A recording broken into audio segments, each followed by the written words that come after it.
So I don't know if this is bad financial advice, but I'm going to share a perspective I was sharing with a friend of mine recently who's asking about should he invest $300,000 and pay $127,000 in interest on that investment. So welcome back to another episode of Hashtag Winning. Uriel Kane here. And what I'm going to share with you is just kind of my perspective. I'm not here to give you financial advice. I'm not a financial advisor. I'm just kind of sharing my perspective as a CEO of a business, because what we do as CEOs, as leaders, is make decisions around how we want to allocate our resources. The reason business owners or entrepreneurs make the most amount of money in the pecking order, if you will, is because we're the ones who have to take on the risk of making decisions like what I'm about to talk about. So a friend of mine reached out. He actually wants to open a gym. It's actually my trainer. And he's like, hey man, so the dream that I've been working to build, I've reached out to get a loan. They said, it's whatever it was, $300,000 at 14% interest. And I'm going to end up paying about $127,000 in interest. So he's like, hey, I value your opinion. What do you think?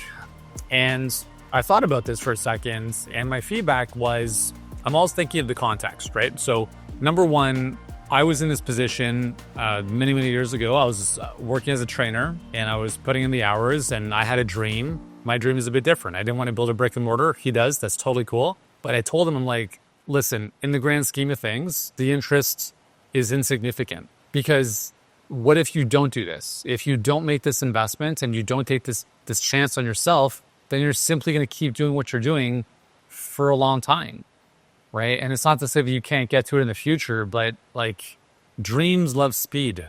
And the longer you wait on this, the longer you deliberate, the further you're going to push this dream into the future.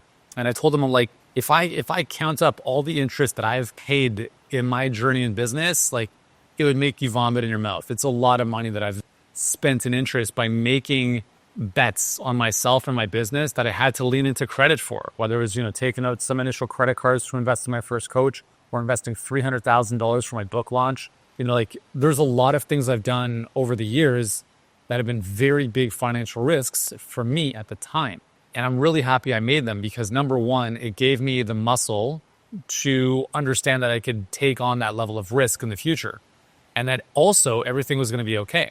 Now, on the tail end of that, there was also some interest that had to be paid. And that interest was not insignificant. But I also look at it from the perspective of I wouldn't be here if I didn't make those decisions. So there couldn't have been any other path for me, because there was only the path that I was on. If it could have been different, it would have been, but it wasn't. Therefore, it couldn't have been different. And so my advice to him was say, listen, like in the grand scheme of things, if the vision is big, the amount of interest you're going to pay here is insignificant. It's going to be a rounding error on your balance sheet down the road. In the micro, it looks big, right? It's a big leap of faith. There's a risk. Like, who knows if it's going to pan out? What happens if you're in over your head for a little bit longer than you want? Well, welcome to the world of building a business, right? This is why most people can't handle building businesses, because it requires a level of risk, not necessarily financial all the time, but in this case it is, that you have to be willing to step into.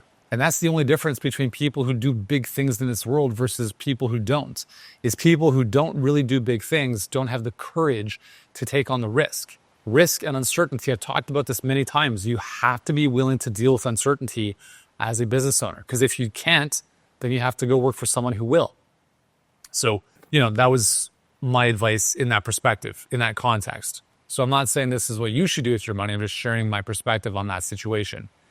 Another scenario, actually a little bit of a different one, a client of ours is kind of sitting on some cash, like 6 figures of cash. And he's like, hey man, like what should I just throw all of this into my ads? Like I want to reinvest all of this into the business. And I said, well, number one, you're in a very lucky situation, because not many people have this amount of cash just sitting at their disposal, ready to go. And I also said, because of that, you also want to be very, very judicious with how you're going to use this. So he's running his pipeline, we're looking at his numbers, and there's some opportunities to improve a few things first. So I said, listen, let's get these numbers better, because what's going to happen is if you don't, and you just throw all this money into scaling your ads, you're going to be paying a lot for an inefficient system. So basically, if your cost per lead or cost per call booked is too high, you're simply going to give Facebook way more money to give you more of the same. So my advice in that case was like, listen, let's improve these metrics first Let's get that cost per lead down, cost per call book down. Let's improve the efficiency of the system first before we open the floodgates. Therefore, for the same amount of ad spends, whether it's $100 or $100,000, you will get more output. So just because, this client has all this cash at his disposal doesn't mean he should just throw it at his ads. So I'm giving you a couple different scenarios here, okay, around how I think through money and resource allocation. Is there's a certain amount of money you want to use to test, you want to validate the offer, but also you have to make sure, is there room for improvement? Because if there is, you got to make those micro improvements. Otherwise, you're just burning cash for no reason. And yes, all of us want to move faster. If you spend more money on ads, you move faster, but you're also going to have a lot of wastage there. So let's optimize the process first, and then we can scale. The third scenario is another client who is in a position where she's being made redundant. She works in kind of legal, okay? And she's saying, I'm going to have a 12-month runway. So I'm basically going to have a 12-month severance. So they're taking care financially of her for 12 months. So she's like, if I made no money over the next year, I'd be good. And I'm like, that's cool, right? That's a good problem to have. And her question was, do I go all in on my coaching business, or do I keep kind of straddling this career and also the coaching business? So my advice to her is well, you're in a very unique situation because most people that we work with who are practitioners are having to straddle existing work, like clinic, brick and mortar, etc., and also building their dream. That was the same scenario that I was in when I started. I was, grinding away as a trainer nutritionist and then moonlighting, kind of building the dream on the back end.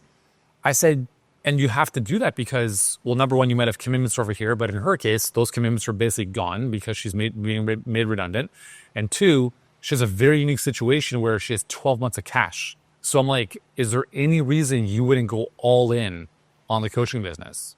And the only hesitation she had in the back of her mind was, well, maybe what if it doesn't pan out the way I thought it might? And so my question to her, well, what's the likelihood if you went all in on your coaching business, knowing that you have this safety net, that it wouldn't work out?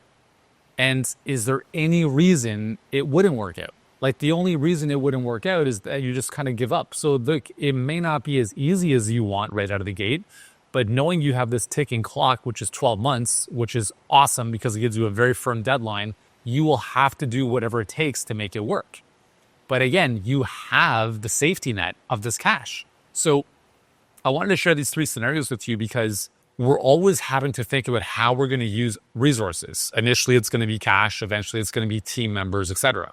And this is also one of the most important reasons that most businesses, most health businesses, coaching businesses struggle, because they come up with the next idea and now they have two things, right? So you've got two things, a course, a coaching program, or you have a coaching program and then you launch this other thing, or you want to build an app. Please don't build an app.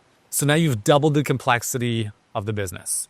You've doubled it, okay? You do one thing really well, okay? But it's hard. It's not maybe working out the way you want it to, so you start something else. And now you've essentially doubled the complexity of your business. Twice as much work, twice as much focus on optimization, twice as much focus. And trust me, I am the guy, I'm the poster child of this. And we all are, to be honest, because we're creators. And that's our superpower, but it's also our Achilles heel. So it's not just about how you're going to use money. It's about how you're going to use your energy and how you're going to use team if you have a team around you. We didn't do anything other than our main coaching program for 7 years in Healthpreneur. And then about a year and a half ago, I started to think, well, what if we could help early stage health professionals who are not at a level to work with us up here? That was 7 years after we started the company. Okay. So for context, if you're not making millions of dollars and you haven't saturated your market, which you never will, I would strongly discourage you from launching something else. It's harder to dig and drill deep than it is to go horizontal. But the gold and the oil is found when you drill deep, not horizontally. So think of it as you're drilling for oil and you're just going to keep going deep. Take all your creativity and go vertically. Go deep. Don't go horizontal. You go horizontal, you'll be one of many, many statistics of people in this space who are struggling financially and struggling in obscurity. As you know, it takes a tremendous amount of work and focus and time to build a great business online. You're simply going to slow things down by adding more things on your plates to do that is a distraction from the main thing. So whether it's how you use your money or how you use your focus and attention or how you use your people, you will always get better results when you focus on one thing. And that, as you, the owner, is part of what you have to think about on a consistent basis. Is how am I going to use my money? How am I going to use my energy? And that's why you are the owner of the business. Okay, so resource allocation, AKA strategy or prioritization, is one of the most important things you can do. And part of that is going to be taking bets. It's going to be making bets and saying, I don't know how this is going to pan out, but I'm willing to make this bet. And maybe it's, again, in the case of a brick and mortar, unfortunately, the bet is usually a lot bigger. Here's a huge amount of cash just to have an asset. When you come online, you don't need to invest $300,000 to get proof of concepts. You can invest a few $1,000s, you'll get feedback immediately from the market, and then you can course correct, which is why I'm a huge fan of building a business online. There's just so much less risk compared to opening up a clinic or a gym. And then you have this sunk cost that then you have to work forever just to make up for it. So those are a couple perspectives I wanted to share with you. If you found this useful, let me know your thoughts in the comments below. And if you haven't done so already, remember to subscribe to the channel. I've got hundreds of other videos to help you build a thriving online health coaching business. You real game? I'll see you next one. I think AI is going to be hurting a lot of businesses this year moving forward. And if you're a true expert, you have the biggest advantage you could ever want, which is your expertise.